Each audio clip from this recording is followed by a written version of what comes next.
شريك له وأشهد أن محمدا عبده ورسوله أما بعد فإن خير الحديث كتاب الله وخير الهدي هدي محمد صلى الله عليه وسلم وشر الأمور محدثاتها وكل محدثة بدعة وكل بدعة ضلالة وكل ضلالة في النار فأعوذ بالله من الشيطان الرجيم بسم الله الرحمن الرحيم يا أيها الذين آمنوا اتقوا الله حق تقاته ولا تموتن إلا وأنتم مسلمون يا أيها الناس اتقوا ربكم الذي خلقكم من نفس واحدة وخلق منها زوجها وبث منهما رجالا كثيرا ونساء واتقوا الله الذي تساءلون به والأرحام إن الله كان عليكم رقيبا يا أيها الذين آمنوا اتقوا الله وقولوا قولا سديدا يصلح لكم أعمالكم ويغفر لكم ذنوبكم ومن يطع الله ورسوله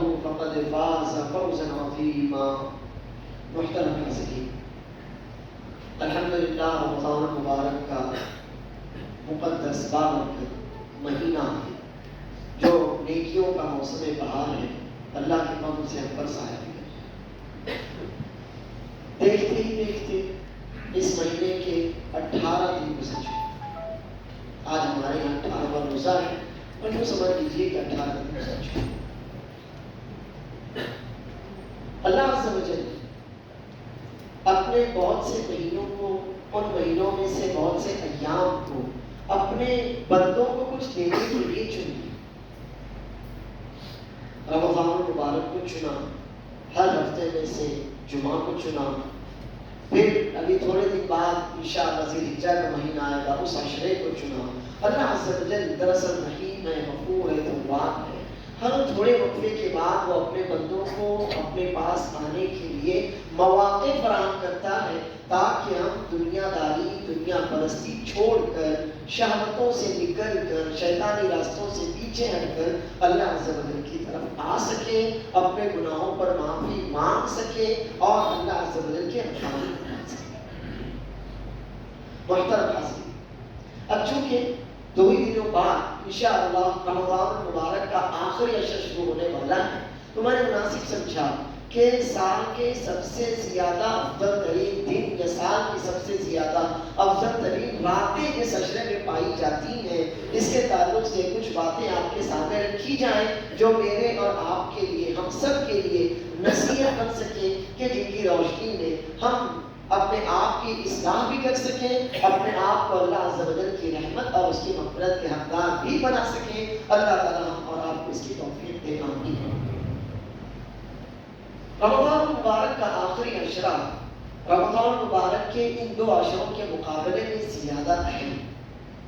وقت جیسے جیسے نزدیک آتا جاتا ہے اس کی اہمیت بڑھتی جاتی ہے۔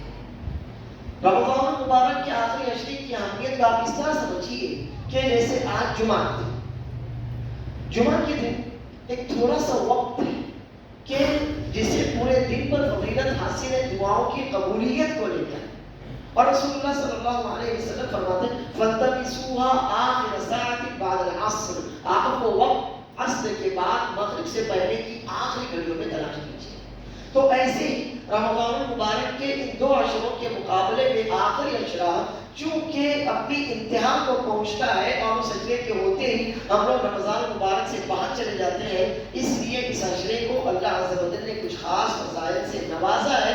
تو اب میرا اور آپ کا فرض یہ ہوتا ہے کہ جب اللہ عز و جل کی طرف سے آواز لگائی جا رہی ہو یا باغی الخیر اقبل یا باغی الشر اقصر، تو ہم بھی اللہ عز و جل کے ان نیک بندوں کی فہرست میں شامل ہو سکیں کہ جو نیکیوں میں آگے بڑھنے والے ہیں اور اپنے آپ کو ان بندوں کی سب سے نکال باہر کریں کہ جو ان مہینوں میں ایسے فاضل اوقات میں بھی اللہ عز و جل کی نافرمانی پر ڈٹے ہیں۔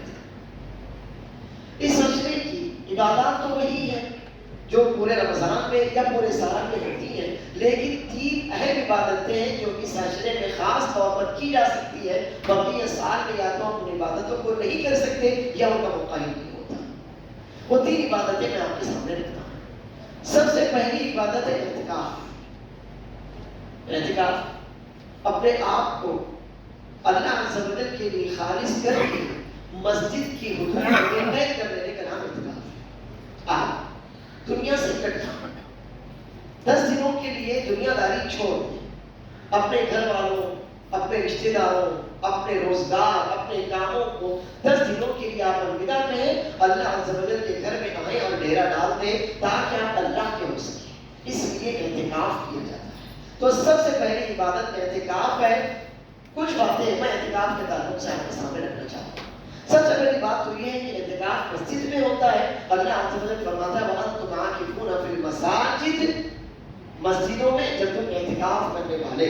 عائشہ رضی اللہ عنہ کہتی ہیں کان رسول اللہ صلی اللہ علیہ وسلم یعتکف العشر الآخرہ وکان ازواجہ یعتکفن من بعدہ۔ رسول اللہ صلی اللہ علیہ وسلم رمضان کے آخری عشرے کا اعتکاف کرتے تھے اور آپ کے بعد آپ کی ازواج نے بھی رمضان کے آخری عشرے کا اعتکاف کیا۔ رسول اللہ صلی اللہ علیہ وسلم آخری عشرے سے پہلے مسجد میں آئے، دیکھا کئی خیمے لگے ہوئے ہیں، پوچھا کہ کس کے خیمے ہیں؟ بتایا گیا کہ آپ کے ازواج مطہرات۔ تو رسول اللہ صلی اللہ علیہ وسلم نے فرمایا کیا یہ سب کی سب نیکیاں چاہ رہی ہے؟ پھر رسول اللہ صلی اللہ علیہ وسلم نے اس وقت اعتکاف نہیں کیا، بعد میں آپ نے اس کی قضا کی۔ معلوم ہوتا ہے کہ اعتکاف مسجد میں ہی کیا جا سکتا ہے۔ مرد ہیں تو مسجد میں اعتکاف کریں گے، اور خواتین ہیں اگر ان کے لیے انتظام ہو، ان کی حفاظت کا، ان کے لیے جس سامان کی اشیاء کی ضرورت ہوتی ہے وہ سارے انتظامات ہو، وہ مسجد میں اعتکاف کریں گی، ورنہ گھر میں یا مسجد کے باہر کہیں اور اعتکاف نہیں۔ دوسری بات یہ ہے کہ اعتکاف کا بنیادی مقصد ہی اللہ کی رضا کے لیے، اللہ کی خاطر اپنے آپ کو مسجد کی چار دیواری میں قید کر لینا ہے۔ تو معلوم یہ ہوتا ہے کہ اب آپ مسجد سے باہر نہیں نکل سکتے سوائے کہ ایسی کوئی انسانی ضرورت یا مجبوری ہو جس کی وجہ سے آپ کو مسجد سے باہر جانا پڑے۔ لیکن اگر ایسا نہیں ہے تو پھر آپ 10 دنوں تک چاند نظر آ جانے تک مسجد میں ہی معتکف کی حالت میں باقی۔ تیسری بات، اعتکاف جب ہم مسجد میں ہوتے ہیں، 4 5 8 10 لوگ ایک ساتھ اعتکاف میں ہوتے ہیں، تو سحر اور افطار کو پارٹی کا مقصد ہی پیش کرنا چاہیے کہ سحری آ رہی ہے، ہم سب لوگ مل کر پارٹی کر رہے ہیں، افطار آ رہا ہے، ہم سب مل کر پارٹی کر رہے ہیں، رات میں تراویح کے بعد کھانا ہو رہا ہے، تو محفلیں چمڑے چی نہیں۔ آپ معتکف ہیں، اگر آپ یہی کر رہے ہیں تو مطلب یہ ہے کہ آپ نے اعتکاف کے مقصد کو جاننا ہی نہیں ہے۔ اعتکاف تو انڈیویجول انفرادی عبادت ہے کہ آپ تنہا ہو جائیں، آپ کٹ جائیں، آپ اپنی بیوی بچوں گھر والوں رشتہ داروں سے کٹ جائیے، اللہ عز و جل کی خاطر مسجد کا ایک گوشہ پکڑ لیجیے اور وہ گوشہ آپ کا صرف فرض نمازوں کے لیے خطبے کے لیے چھوٹے، الحمدللہ، بس اس کے علاوہ نہیں۔ لیکن اگر آپ معتکف بھی ہیں، ساتھ میں سحر اور افطار پارٹیاں بھی کر رہے ہیں، تو یہ چیز آپ کی اعتکاف کی روح کے منافی ہے۔ اس لیے جو لوگ بھی اعتکاف میں بیٹھنے والے اللہ انہیں توفیق دے، وہ اس غلط کام سے اپنے آپ کو روکیں۔ غلط نہیں، اعتکاف کی حالت میں جب آپ اس لیے نکال کے آپ ایسا آپ اپنی سحری اپنے اجرے میں کیجیے، آپ اپنا افطار اپنے اجرے میں کیجیے، آپ اپنے رات کا کھانا جب بھی کھانا چاہیں اپنے اجرے میں کھائیے، اس کے لیے افطار پارٹی کا یا سحر پارٹی کا منظر پیش مت کیجیے۔ اعتکاف کے فائدے کیا؟ ہم اعتکاف میں بیٹھتے ہیں الحمدللہ، لیکن انسانی طبیعت جو کہ تھوڑی سی لالچ میں ہوتی ہے، اللہ عز و جل نے انسان کی طبیعت میں تھوڑی سی حفظ رکھی ہے، تو ضروری ہوتا ہے کہ ہر کام کا کچھ فائدہ بھی بتا دیا جائے۔ ایک فائدہ تو یہ ہے کہ انسان کو تنہائی کے مواقع میسر آتے ہیں۔ بہت سی دفعہ ہم جب لوگوں کے درمیان ہوتے ہیں تو اپنے مستقبل پر ہماری نظر نہیں جاتی، ہم اپنے گناہوں کو سمجھ نہیں پاتے، نیکیوں میں کہاں ہم پیچھے رہ گئے اس بات پر ہم توجہ نہیں دے پاتے۔ تو اللہ عز و جل کی طرف سے اعتکاف کا ایک موقع آپ کو دیا جاتا ہے کہ آگے اعتکاف کیجیے، تھوڑی تنہائی آپ کو ملے گی، آپ اپنی پچھلی زندگی پر نظر ڈالیں گے، ہو سکتا ہے آپ کی پچھلی زندگی پر نظر ڈالنے کے بعد آگے کے لیے پلان آپ کر سکیں۔ آج تک کی زندگی میں آپ نے جو کوتاہی کی تھی، ان 10 دنوں میں آپ کو اس کوتاہی کو سمجھنے کا موقع مل سکے۔ عبادتوں میں جو کوتاہی ہو رہی تھی، اللہ کے حقوق میں، بندوں کے حقوق میں جو کچھ بھی ہو رہا تھا، آپ اس پر نظر ڈال سکیں اور ان 10 دنوں میں پوری تنہائی کے ساتھ آپ اللہ عز و جل کے سامنے اپنی باتوں کو یاد کر کے آئندہ کی زندگی کو کوتاہیوں سے توبہ کر سکیں۔ آپ کو اس لیے موقع دیا جاتا ہے۔ عام دنوں میں، عام حالات میں بہت سی دفعہ ہماری فرض نمازیں قضا ہوتی ہیں، الحمدللہ رمضان میں اس کا اہتمام کرتے ہیں۔ اس کے باوجود کئی بار ایسا ہوتا ہے کہ ہم کاروبار میں ہیں، ہم گھر میں ہیں، ہم بازار میں ہیں، مسجد تک آتے آتے ہماری ایک یا 2 رکعتیں پھر بھی چھوٹ جاتی ہیں۔ لیکن وہ بندہ جو معتکف ہوتا ہے، الحمدللہ اللہ کی طرف سے اس کے لیے خاص موقع ہوتا ہے کہ کہ اس کی کوئی رکعت تو کیا تکبیر تحریمہ بھی نہ چھوٹنے پائے. گویا اسے باجماعت نماز کا پابند بنایا جاتا ہے جو کہ ہر مسلمان عاقل بالغ مرد پر فرض ہے. جیسے نماز فرض ہے ایسے ہی باجماعت نماز پڑھنا بھی ہمارے پر فرض ہے. اب چوتھی بات یہ ہے کہ قیامت کے دن اللہ عز و جل کے سائے میں وہ بہت سے خوش نصیب ہوں گے. ان میں سے ایک وہ بھی ہوگا کہ وہ شخص جس کا دل ہمیشہ مسجد سے لگا رہتا ہے.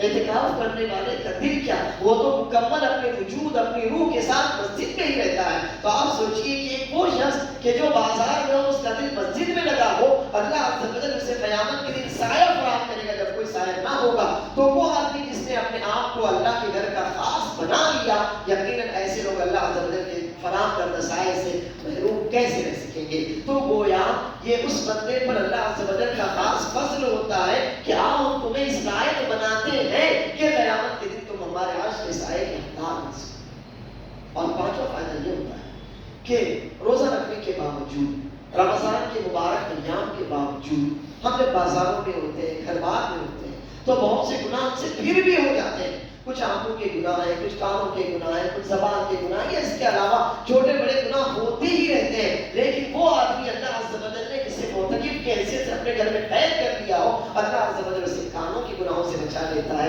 آنکھوں کے گناہوں سے بچا لیتا ہے، زبان کے گناہوں سے بچا لیتا ہے. یا اس کے علاوہ اور جو بھی چھوٹے بڑے گناہ ہوتے ہیں اللہ عز و جل کی طرف سے یہ توفیق ہوتی ہے کہ ان گناہوں سے بچ جائے. لہٰذا وہ حضرات، وہ مرد و خواتین جو اعتکاف کرنا چاہتے ہو، میری ان باتوں کو دھیان میں رکھیں اور اس کے بعد ضرور اعتکاف کریں. اللہ تعالیٰ ان کے اعتکاف قبول کرے. دوسری عبادت جو اس عشرے کے ساتھ خاص ہے وہ ہے شب قدر. شب قدر رمضان کے علاوہ کبھی نہیں ہوتی اور رمضان کے آخری عشرے کے علاوہ بھی نہیں ہوتی. آپ کو شب قدر تلاش کرنا ہے. شب قدر کی تلاش خود ایک عبادت ہے. اس لیے کہ اللہ کے رسول صلی اللہ علیہ وسلم فرماتے ہیں تحروا لیلۃ القدر، شب قدر تلاش کرو. معلوم ہوا کہ عبادت ہے. رسول اللہ صلی اللہ علیہ وسلم کا حکم ہمارے اس آنکھوں پر عبادت کی حیثیت سے ہم کریں. تو شب قدر جہاں ایک عبادت ہے، وہی اس رات کی تلاش کی عبادت ہے. اور یہ رات کوئی گم شدہ رات نہیں ہے کہ ہم اس کو تلاش کریں. تلاش کرنے کا مطلب یہ ہے کہ آپ ذہنی اور جسمانی طور پر تیار ہیں کہ جیسے یہ رات آئے گی میں اس رات میں اپنے آپ کو اللہ کے لیے خالص کر لوں گا. جو بھی عبادتیں رسول اللہ صلی اللہ علیہ وسلم سے ثابت ہے وہ اس رات میں کروں گا. اس رات کی فضیلت حاصل کرنے کے لیے میں اس رات میں اپنا ایک لمحہ بھی ضائع نہیں کروں گا. یہ معنی ہوتا ہے شب قدر کی تلاش کا. یہ معنی نہیں کہ گم گئی ہے تو آپ تلاش کیجیے، جی نہیں. مطلب یہ کہ آپ تمرکز کیجیے. عائشہ رضی اللہ عنہا فرماتی ہے کان رسول اللہ صلی اللہ علیہ وسلم اذا دخل العشر شد مئزره وایقظ اهله واحیا لیله. جب رمضان کا آخری عشرہ آتا رسول اللہ صلی اللہ علیہ وسلم کمر کس لیتے. نبی صلی اللہ علیہ وسلم تو سال کی پوری راتیں عبادت کیا کرتے تھے، لیکن جب آخری عشرہ آتا تو مزید تیار ہو جاتے.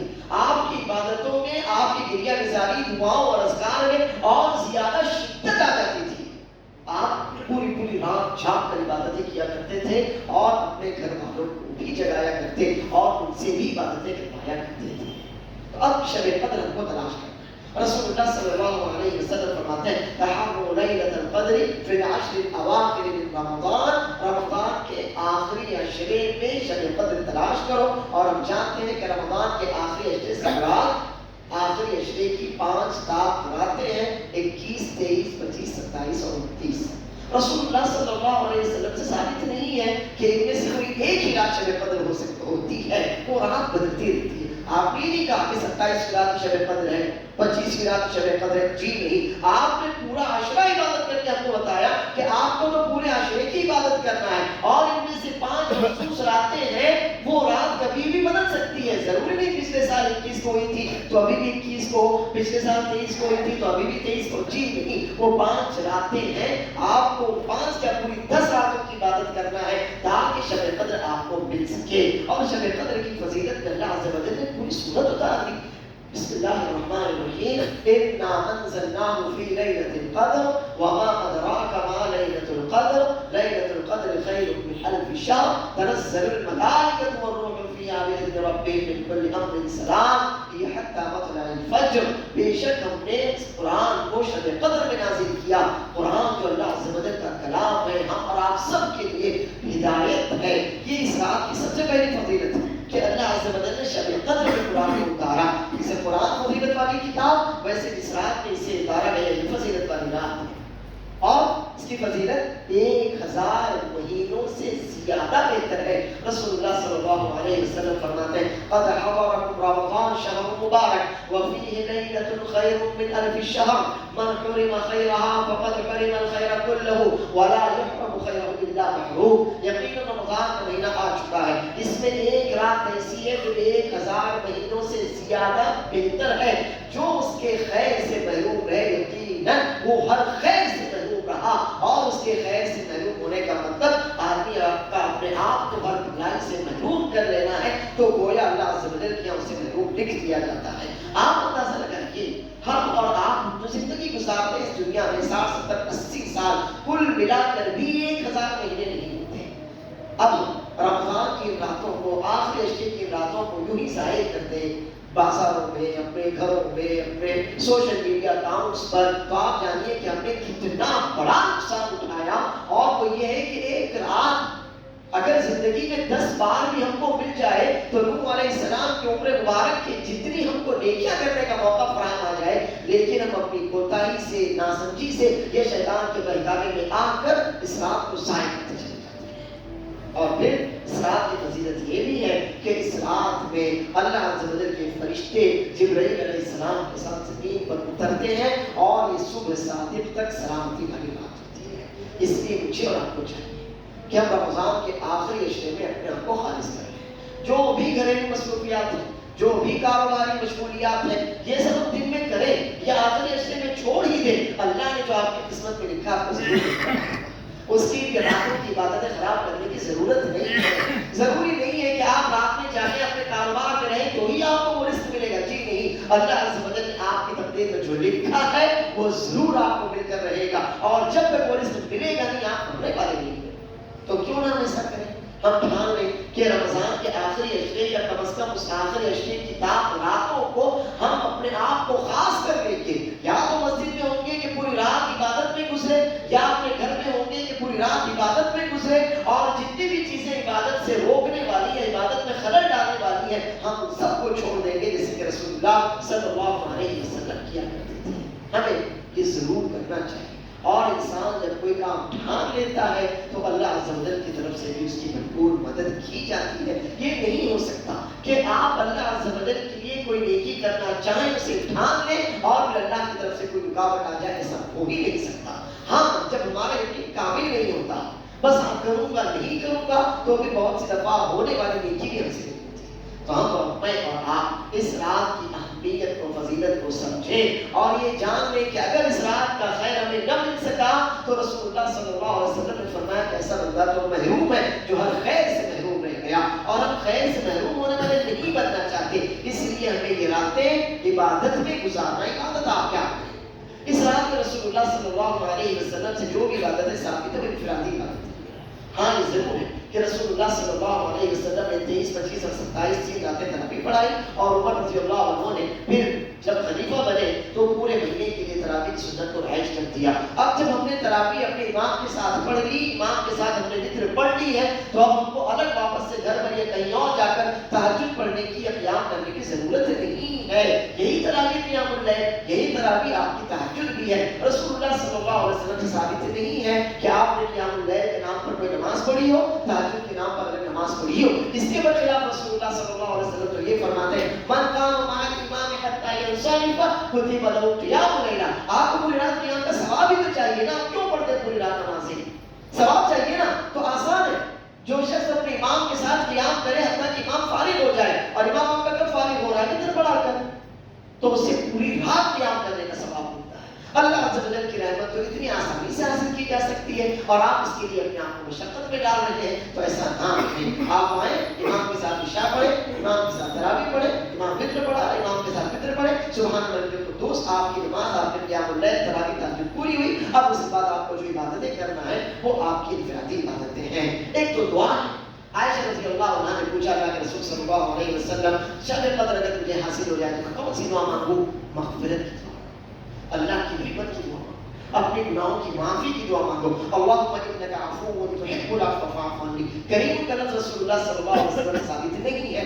اللہم انک عفو تحب العفو فاعف عنی. اللہ تعالیٰ تو معاف کرنے والا ہے. عفو اور مغفرت میں فرق یہ ہے کہ عفو کہتے ہیں آپ کے گناہ کے اس اثر کو بھی اللہ عز و جل مٹاتے. اللہ تو معاف کرنے والا ہے، تو معافی کو پسند کرتا ہے. اللہ عز و جل مجھے معاف کر دے. یہ دعا یا قرآن سنت میں جو بھی استغفار کے کلمات آئے ہیں وہ دعائیں ہم لازم کر لیں، یا اس کے علاوہ جو کچھ بھی ہم اپنے رب سے مانگنا چاہیں وہ دعائیں کریں. اس کے بعد تلاوت کلام پاک ہو.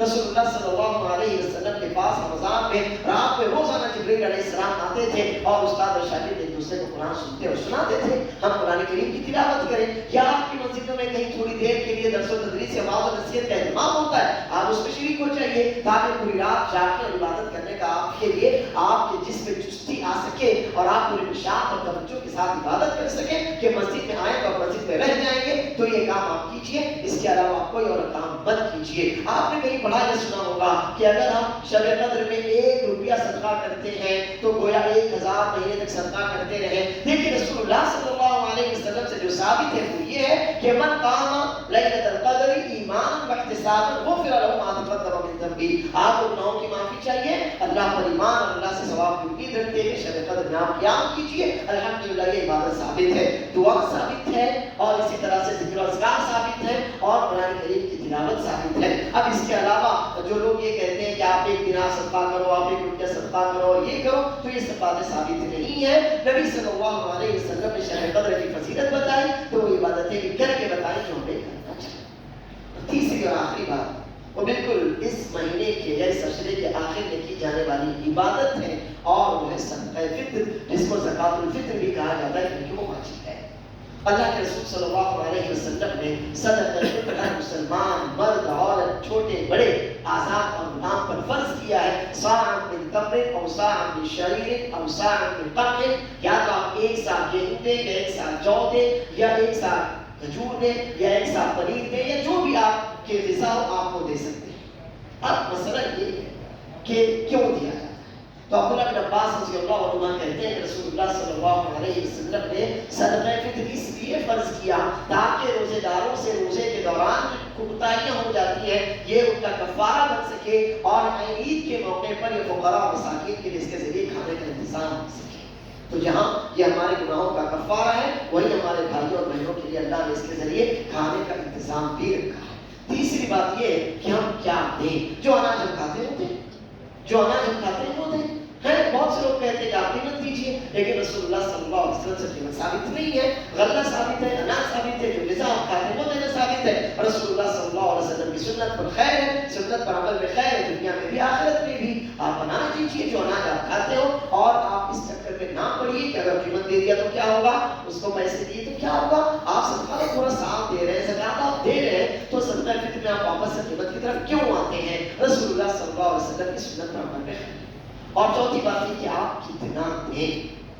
اس سلسلے میں رسول اللہ صلی اللہ علیہ وسلم سے جو ثابت ہے وہ 1 سا، یہ ایک پیمانہ ہوا کرتا تھا، آج بھی موجود ہے. اگر آپ بنوا لیں انشاءاللہ خیر ہے، لیکن اگر نہیں تو وزن کے اعتبار سے آپ کتنا دیں. مان لیتے ہیں کہ گیہوں ہے. اب علماء نے الگ الگ اپنے اعتبارات سے، آپ جانتے ہوں گے کہ کوالٹی کے اعتبار سے بھی اناج کا وزن گھٹتا بڑھتا ہے.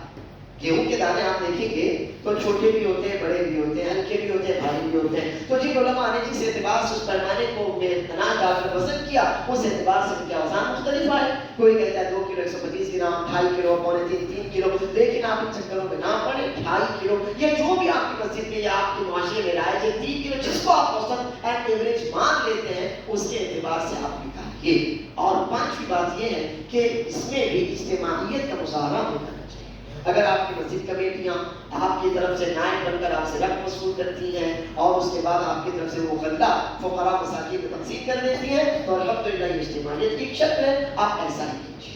یا اگر ایسا نہیں ہے تو پھر آپ خود اگر فقراء اور مساکین کو دینا چاہتے ہیں تو پھر انہیں غلہ یا اناج جو آپ کھاتے ہیں وہ دیجیے. اور کتنا دیں؟ آپ 2.5 کلو ایک ایوریج مان لیجیے, اس کے اعتبار سے آپ دے دیں. امید ہے کہ میری یہ باتیں آپ کی سمجھ میں آئی ہوں گی. اللہ عز و جل مجھے اور آپ کو قرآن اور سنت کو سمجھنے اور ان پر عمل کرنے کی توفیق عطا فرمائے.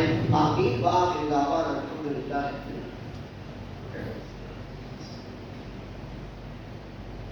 الحمد لله على إحسانه والشكر له على توفيقه وامتنانه وأشهد أن لا إله إلا الله وحده لا شريك له تعظيما لشانه وأشهد أن محمدا عبده ورسوله الداعي إلى رضوانه.